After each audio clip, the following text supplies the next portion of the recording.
Hello, I'm Luc Bichard, and thank you so much for being on my Forgiveness Declarations website. I've created this video to talk about how I was inspired to come up with my Forgiveness Declarations. And it's a story of following prompts and listening to the Holy Spirit. And it goes back to under a year ago, to August 15th, 2021. And it's a Sunday, and I'm in a ACIM Zoom meeting, and the facilitator for that day was Micah, and she's from the Netherlands, and she's taking questions, and Micah says, or somebody asked Micah, said, so how do you forgive somebody who's clearly an asshole? Like, how do you forgive somebody who's really disagreeable and makes your life miserable? And Micah said, without any hesitation, she said that, well, you have to forgive yourself for believing that they've done anything to you in the first place. It's like, forgive myself for believing. Forgive myself for believing. I probably wrote it down. I should check, but it was like one of those ideas ago. I forgive myself for believing. And this idea would not leave me alone. It was like it was there. It was like constantly rolling around my head. And so 5 days later, as I'm still having this in the background of my mind, when I'm supposed to be looking for work because I was unemployed, and I still am unemployed, I was not really, this idea was not going anywhere. It was there. And so what I did was I actually chose to write some of them down just to get them out of my head because I was worried about losing them. So I took out my journal at the time and I started writing these out. And I forgive myself for believing that God doesn't have my back. I forgive myself for believing I'm a body. I forgive myself for second guessing God's plan. And 2 hours later, I had 125 of them. They just kept coming. And at one point I had to drive somewhere. So as I'm driving, I'm in my phone, I'm, making voice recordings of them because I didn't want to forget them. So that was a couple hours, and they were handwritten out. And so then the next thing was, okay, well, I've written these, so now what? Because it was like, you got me to write these, Holy Spirit. What? Now what? Because I felt like I spewed them, or I upchucked them out, and there they were. And the prompt that came to me was, well, write them out, type them out. So I spent a couple hours writing them out, and going. There was a lot of overlap. Well, not a lot. There was overlap, but some were saying the same thing. So I kind of weeded them out, and that was the end of the day. And then the next day was Saturday. It was just like, okay, so I wrote these out. Now what? And the message I got was, well, put them on individual cards. And so I just took regular paper, not really anything fancy from my printer, and I printed them out and basically cut them up because I wanted to be able to hold them and see what they're like. And these are what they were. So I did that, and then I actually brought these to, there's a gathering of my some people here in my home city of Edmonton. We had a gathering, and I brought them and I showed them to them, and people thought they were kind of cool and kind of neat and whatnot, and that was good. And then so it was, the next day was like, okay, well, now what? I have these on here. What should I do? And then I was prompted to actually put them on cardstock. And here are the same ones, so much thicker paper, obviously. And the first one here is, I forgive myself for believing that I have to attack others to be safe. And so I had these, and it was there on cardstock, and I could show them to people, and, they were, okay, that's fine. And so then my next question was, okay, so now that I have them, I've read them out, I have them on cardstock, now what?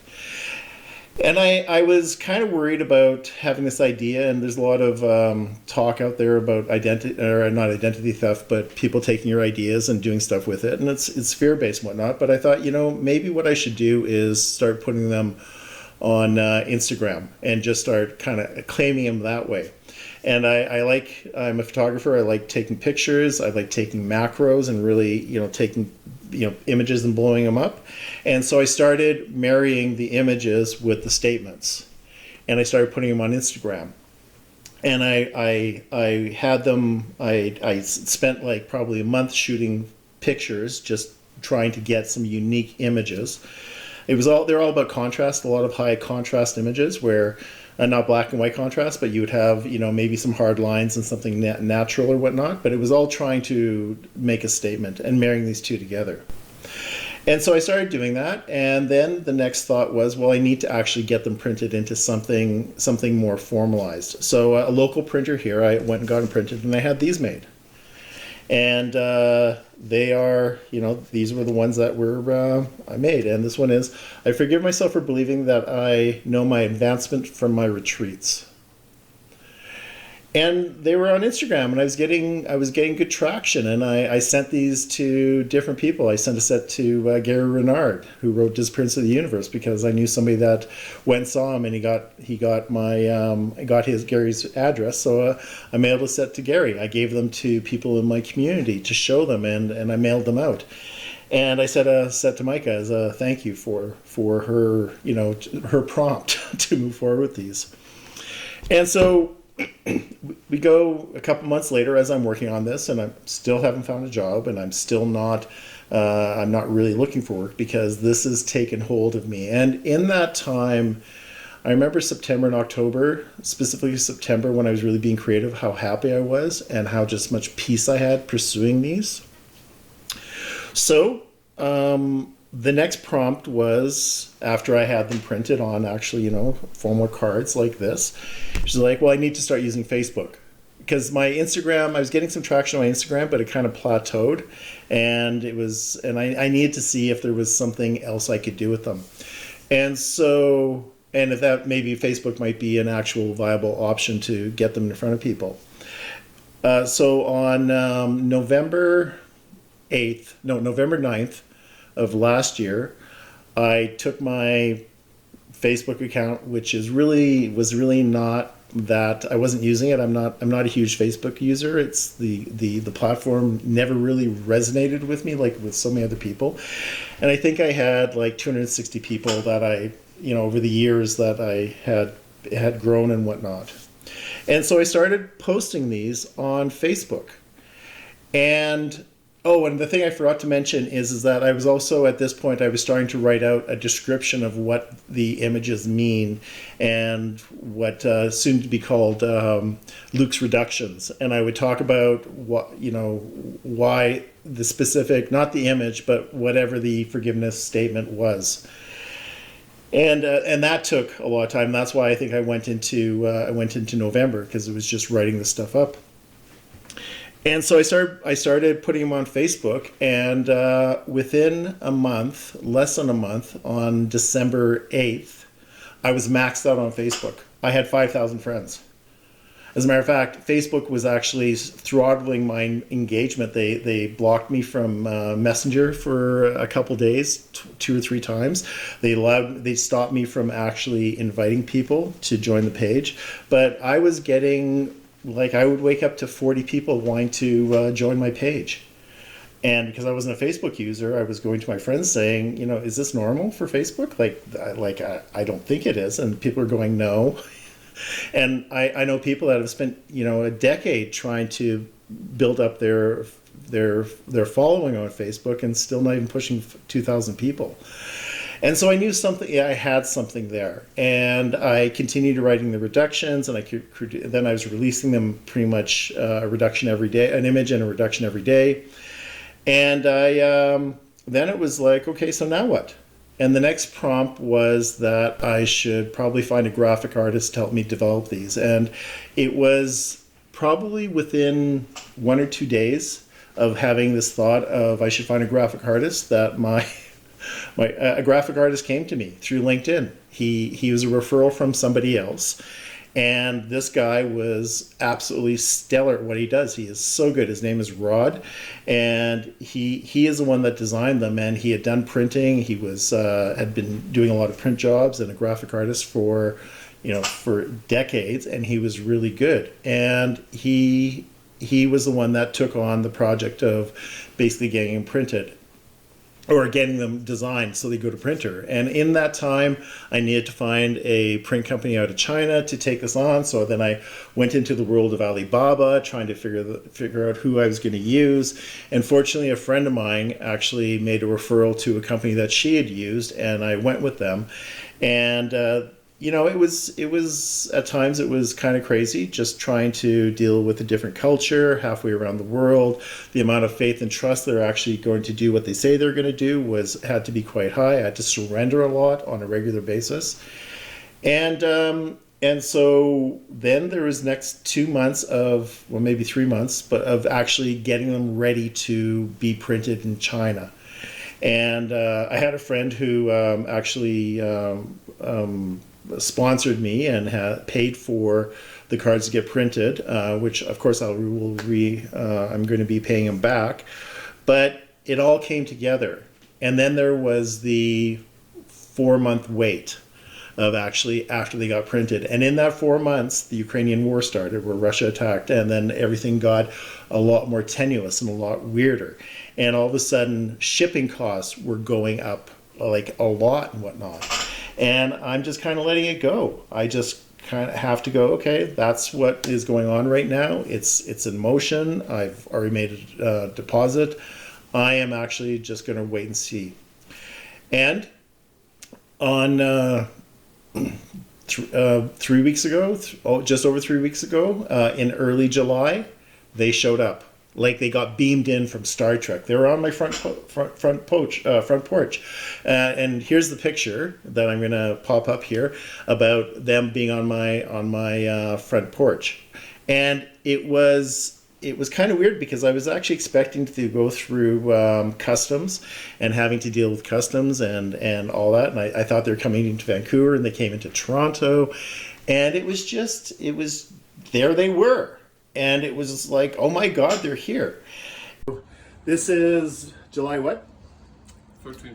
July 13th, 2022. Mm-hmm. And the forgiveness declaration cards came today. And so then it's like, well, I need to build a website. And I had a domain already picked, but due to things that was going on, I had a potential opportunity to speak virtually in India on why investment pitches fail. So I was spending a lot of time on that.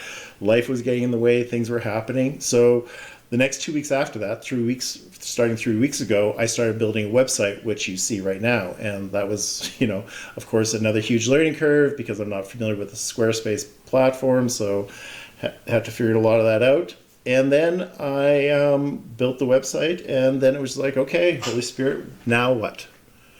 And then the prompt was get out there and actually start getting them in front of people. And so last weekend I went to 2 local bookstores, and they were like all over them, and they agreed to take them on consignment. And I was really quite excited about that. And what I discovered about these, which you can also see behind me on there, that's like 450 of them there. People either love these or they're indifferent to them, or they're okay with them. Everyone says they're really professionally made, which they are. They're stellar. They're beautiful. I'm so grateful to Rod's work, and they can see the quality and they can see how well they're made. But there's people good. There are people out there going, yeah, okay, that's nice. Yeah, good for you. But the people that love it really love it. Like they are all over it. And it is remarkable. And these are not necessarily even Course in Miracles students. These are other people that just see the value and the idea of I forgive myself for believing, whatever that is. And in getting them printed, I changed the names from forgiveness cards to forgiveness declarations. And now that the website's built and that I have, I'm adding this obviously video to it, I am now going to start getting in front of more and more people.